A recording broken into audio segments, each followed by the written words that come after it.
नमस्कार, स्वागत है आपका डीवी भारती समाचार में। मैं हूं आपके साथ वर्षा वर्मा। सिद्धार्थनगर जिले में एम्बुलेंस का फर्जीवाड़ा बड़े पैमाने पर उजागर हो रहा है। यहां पर सरकारी अस्पतालों में अपने संसाधन पहुंचे मरीजों को 102 और 108 एम्बुलेंस से लाया और ले जाया जा रहा है।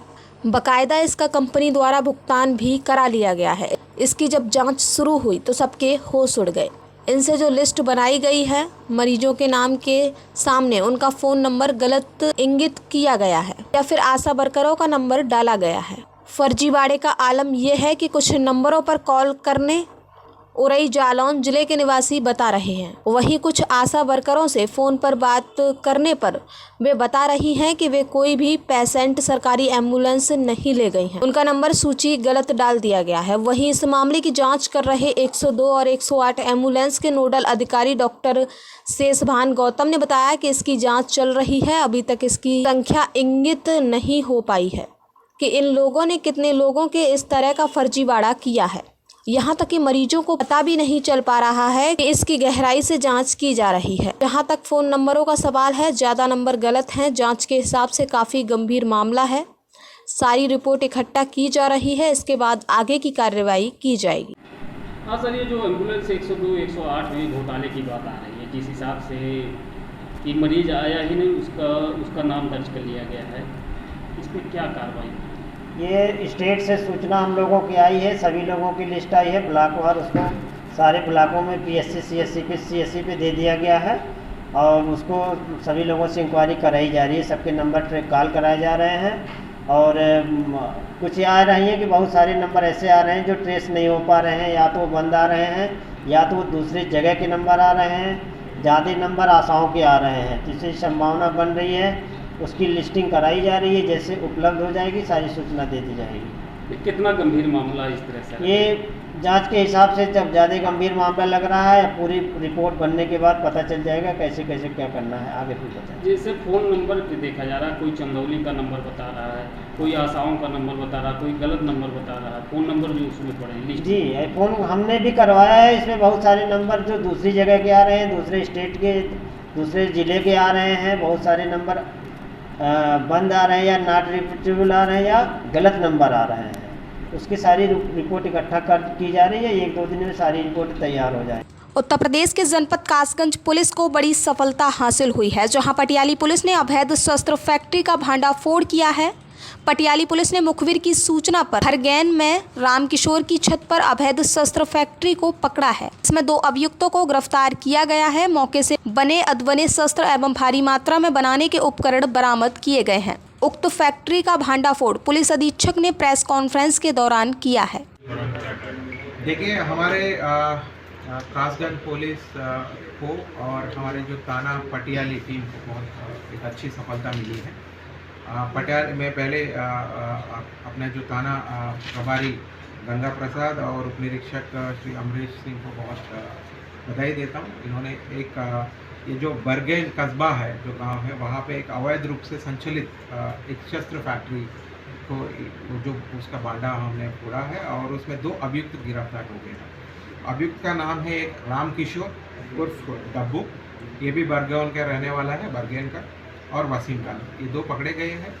ये रामकिशोर के घर के ऊपर ये अवैध शस्त्र बनाते थे और पूछताछ के दौरान हमें यही पता चला कि एक मुकेश नामक एक हार्डवेयर शॉप डीलर भी है, जिनसे ये लोग ये खरीदते थे। और अभी पूछताछ चल रही है और विवेचना में ये हमें ये भी पता चलेगा कि क्या मुकेश ये सब जानते थे। और दूसरी बात है, ये सप्लाई करते थे एक बरगेन का ही रहने वाला छोटे खान। तो हम लोग इन सबके लिए अभी छोटे खान और मुकेश के लिए हम प्रयासरत हैं और उनको भी जल्द से जल्द हम अरेस्ट करें। कितना असला बरामद हुआ है? फिलहाल अभी 6 अवैध तमंचा 315 बोर के और 5 अवैध जिंदा कारतूस और 1 अवैध खोखा कारतूस भी मिला है, 315 बोर की है। और 10 नाल मिले हैं जो 315 बोर के। और भारी मात्रा में हमें अधबने शस्त्र और शस्त्र बनाने का जो उपकरण है वो भी मिले। कहाँ सप्लाई होती है सर? देखिए फिलहाल अभी हम लोग अभियान चला रहे हैं और मैंने पूरा आपने जितना भी हिस्ट्री है शस्त्र अभियान अभी तक जितने भी ये अवैध शस्त्र बनाने वाले फैक्ट्री है उसमें अभी तक क्या क्या कार्रवाई हुई है उसका हम लोग डिटेल्स ले रहे हैं। उसके बाद अभियान चलाएंगे और ज़रूर इस पर टूट पड़ेंगे और कहीं पर भी कुछ भी अवैध शस्त्र बनाने का कोई भी फैक्ट्री हो उस पर हम लोग कार्रवाई करेंगे और नेटवर्क को हमारा यही मकसद है कि जो इनका नेटवर्क है उसको जड़ से हम लोग निकालें। कहाँ बेचे जाते थे, कितने बेचे जाते सर ये? फिलहाल अभी तो पूछताछ चल रही है, इतना ही हमें पता चला है कि ये एक छोटे कान है जिनको ये अभी फिलहाल सप्लाई करते हैं। अभी छोटे कान को भी हम पकड़ेंगे, उसके बाद हमें पता चलेगा ये कहाँ पे बेचते थे, क्या क्या है। वही तो मैं कह रहा हूँ, हम लोग पूरा नेटवर्क को। कैप्टन तारा कुशवाहा नर्सिंग कॉलेज एवं research centre doctor Shyam Singh Shakya foundation द्वारा संचालित जीएनएम नर्सिंग कोर्स पाठ्यक्रम योग्यता 12वीं पास, किसी भी संकाय से न्यूनतम फीस एवं शासन द्वारा छात्रवृत्ति की सुविधा भी उपलब्ध। प्रायोगिक प्रशिक्षण शाक्य सर्जिकल सेंटर, बस सुविधा एवं हॉस्टल सुविधा भी उपलब्ध। कॉलेज कैंटीन की सुविधा भी उपलब्ध। 24 घंटे आरओ का पानी सुविधा उपलब्ध। कंप्यूटर लैब, लाइब्रेरी व फ्री वाईफाई सुविधा उपलब्ध।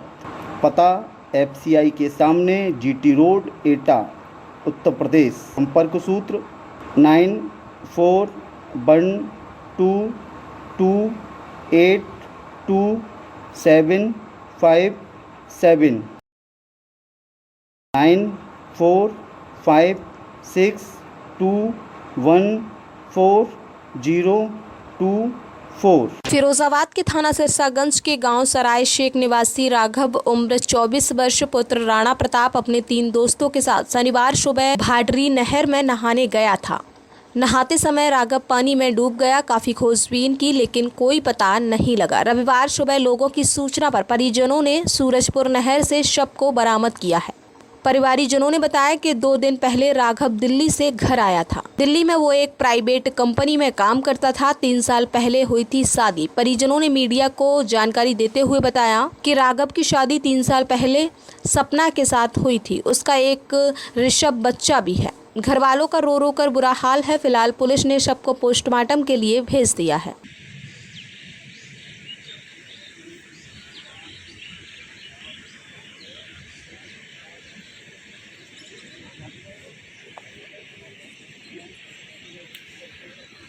उत्तर प्रदेश के बलरामपुर से है, जहां धारदार हथियारों से लैस हमलावरों ने ईंट भट्टा मालिक की निर्मम हत्या कर दी। अचानक हुए जानलेवा हमले में मृतक के 3 साथियों को भी गंभीर चोटें आई हैं। एक घायल की हालत नाजुक होने पर उसे रेफर कर दिया गया है। घटना की सूचना मिलते ही एएसपी नम्रता श्रीवास्तव और सीओ राधा रमन सिंह भी मेमोरियल चिकित्सालय पहुंच गए और शोकाकुल परिवार को हत्यारों के विरुद्ध सख्त कार्रवाई का भरोसा दिलाया। सुरक्षा की दृष्टि गांव में पुलिस फोर्स तैनात कर दी गई है। पुलिस हमलावरों की तलाश में लगी है। पुलिस ने लाश को कब्जे में ले लिया है और गांव में सुरक्षा की दृष्टि से पुलिस फोर्स तैनात कर दी गई है। गांव है दलिया थाने में कल रात 8 बजे एक घटना हुई जिसमें दिलबहार पुत्र साहबुद्दीन के ऊपर 5 लोगों ने हमला किया, चाकू से वार किए, जिसमें वो घायल हो गए और उनके बचाने में 3 अन्य लोग भी घायल हुए। उन लोगों को लेकर लोग जिला अस्पताल आए, जहां दिलबहार की मृत्यु हो गई। अन्य सभी का इलाज अभी चल रहा है। पुराना कोई आपराधिक इतिहास? कैप्टन तारा कुशवाहा नर्सिंग कॉलेज एवं research centre doctor Shyam Singh Shakya foundation द्वारा संचालित जीएनएम नर्सिंग कोर्स पाठ्यक्रम योग्यता 12वीं पास, किसी भी संकाय से न्यूनतम फीस एवं शासन द्वारा छात्रवृत्ति की सुविधा भी उपलब्ध। प्रायोगिक प्रशिक्षण शाक्य सर्जिकल सेंटर, बस सुविधा एवं हॉस्टल सुविधा भी उपलब्ध। कॉलेज कैंटीन की सुविधा भी उपलब्ध। 24 घंटे आरओ का पानी सुविधा उपलब्ध। कंप्यूटर लैब, लाइब्रेरी व फ्री वाईफाई सुविधा उपलब्ध।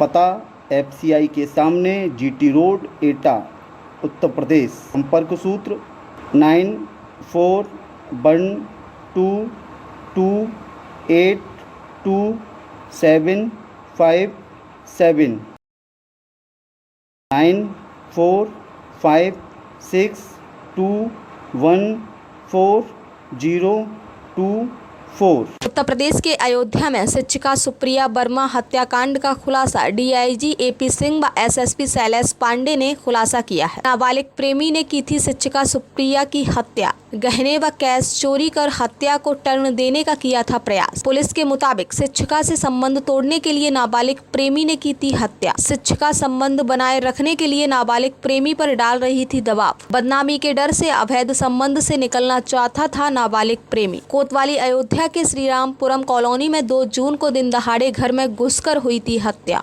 नाबालिग प्रेमी के टी शर्ट से पुलिस पहुंची खुलासे के करीब। 2 साल से संबंध में था नाबालिग प्रेमी। शिक्षक संघ ने डीआईजी एके सिंह, एसएसपी शैलेश पांडे व खुलासा करने वाली टीम का किया सम्मान।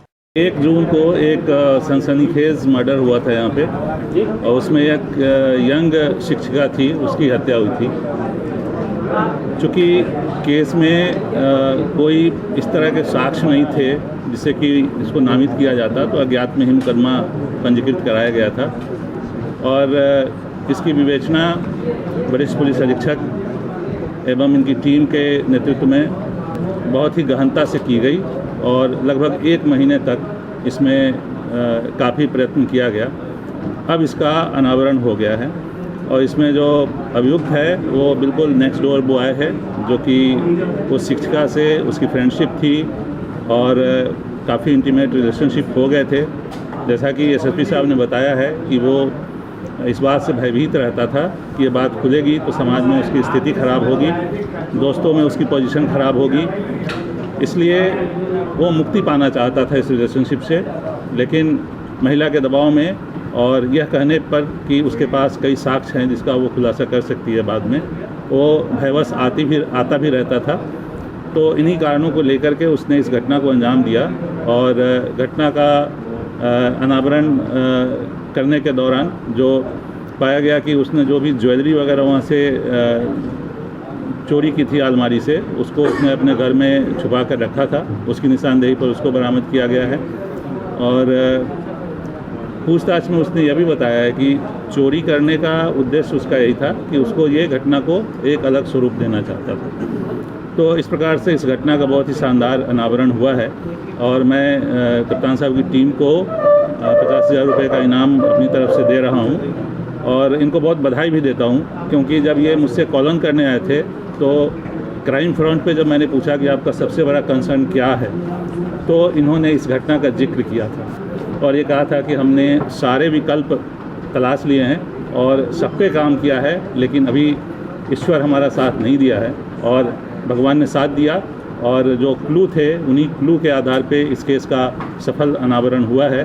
थाना कोतवाली नगर बलरामपुर में शांति भंग के मामले में 2 व्यक्तियों को गिरफ्तार किया गया है। गिरफ्तार किए हुए व्यक्ति के नाम मुकीम अहमद पुत्र शकील अहमद निवासी ग्राम मझोबा, शकील अहमद पुत्र रशीद अहमद ग्राम मझोबा नगर जनपद बलरामपुर को गिरफ्तार किया गया है। गिरफ्तार करने वाले अधिकारी उप निरीक्षक श्री स्वतंत्र कुमार गुप्ता, कांस्टेबल सुरेंद्र कुमार।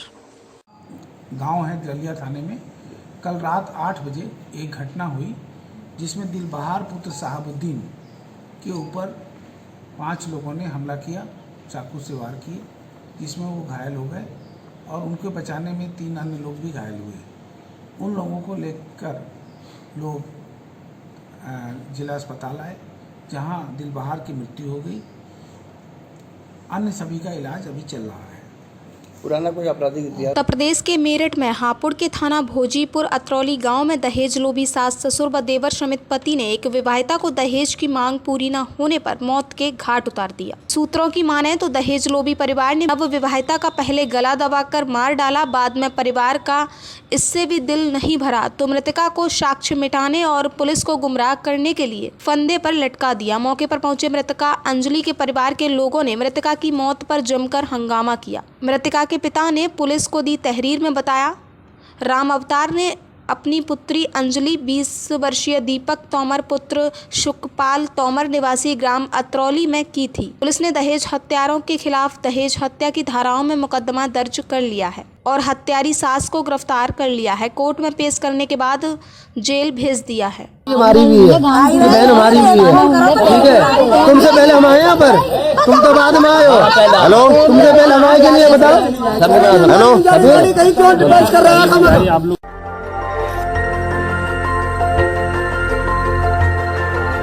देखते रहिए डीबी भारती समाचार, नजर हर खबर पर।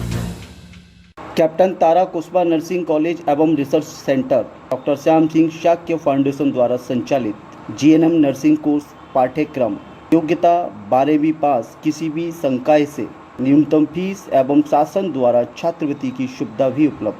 प्रायोगिक प्रशिक्षण शाक्य सर्जिकल सेंटर, बस सुविधा एवं हॉस्टल सुविधा भी उपलब्ध। कॉलेज कैंटीन की सुविधा भी उपलब्ध। 24 घंटे आरओ का पानी सुविधा उपलब्ध। कंप्यूटर लैब, लाइब्रेरी व फ्री वाईफाई सुविधा उपलब्ध।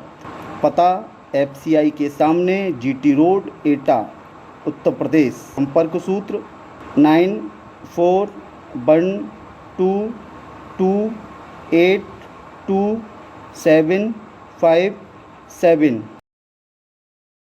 9456214024।